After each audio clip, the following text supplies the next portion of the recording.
126 number से जो question start हुए थे इस एग्जाम में वह जो है इतिहास, भूगोल, नागरिक शास्त्र से संबंधित थे। आइए देखते हैं इनके क्वेश्चन आंसर। और पहला क्वेश्चन देखिए, 126 नंबर पर जो क्वेश्चन था वह था गायत्री मंत्र का उल्लेख किस वेद में किया गया है। तो ऋग्वेद में गायत्री मंत्र का उल्लेख किया गया है।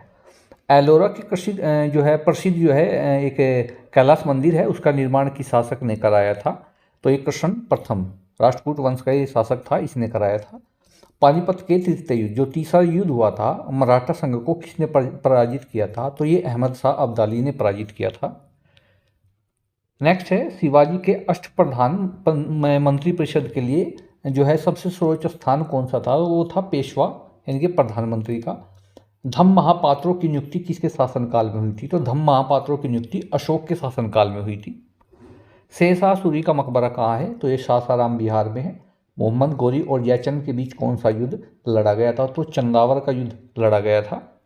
इसके बाद सिंधु घाटी सभ्यता के किस स्थल से बंदरगाह का साक्ष्य मिलता है। तो लोथल को बंदरगाह कहा गया है। कोलंबस किस देश का निवासी था। कोलंबस जो था स्पेन का जो था, ये एक ये कह सकते हैं नाविक था। क्वेश्चन नंबर 35 हम देखते हैं, रामकृष्ण मिशन की स्थापना किसने की थी। तो रामकृष्ण मिशन की जो स्थापना की थी वह की थी स्वामी विवेकानंद ने। भारत में सत्याग्रह आंदोलन किसने चलाया था। तो महात्मा गांधी जी ने चलाया था। तहकीक हिंद पुस्तक किसने लिखी थी। तो ये अलबरूनी ने लिखी थी।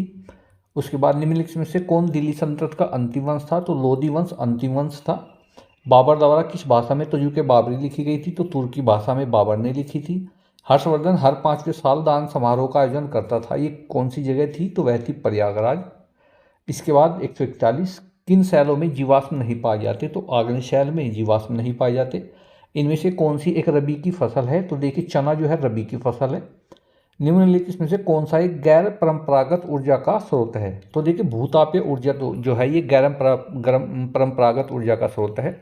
उत्तर प्रदेश में कालीन उद्योग के लिए प्रसिद्ध जिला कौन सा है। तो भदोही जिला प्रसिद्ध है। और पृथ्वी पर मूलतः एक ही विशाल भूखंड था जिसे कहते हैं, तो जिसे पेजिया कहा जाता है।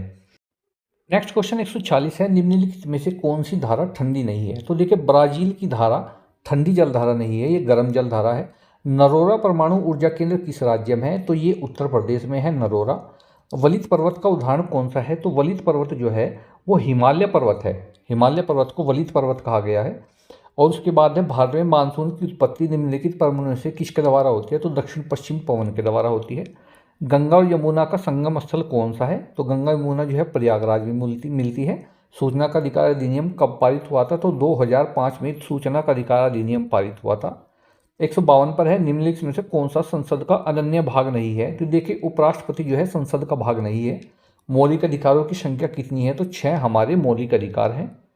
154 है, राज्यसभा जो है किसके द्वारा भंग की जा सकती है। देखिए राज्यसभा को भंग नहीं कर सकते, इसका है उपरोक्त में से किसी के द्वारा नहीं।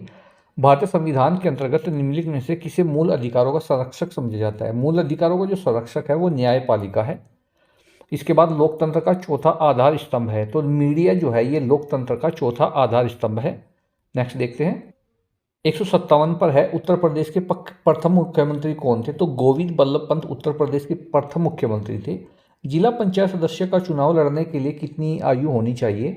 जो देखिए इसके लिए जो चुनाव लड़ा जाता है तो कम से कम 21 वर्ष की आयु होनी चाहिए।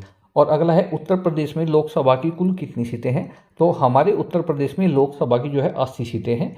संविधान सभा के अस्थायी अध्यक्ष कौन है। तो संविधान सभा के अस्थायी अध्यक्ष हैं डॉक्टर राजेंद्र प्रसाद। ये थे हमारे जो है सामाजिक विज्ञान के क्वेश्चन। नेक्स्ट वीडियो में आपके गणित और रीजनिंग के क्वेश्चन हम लेकर के आते हैं।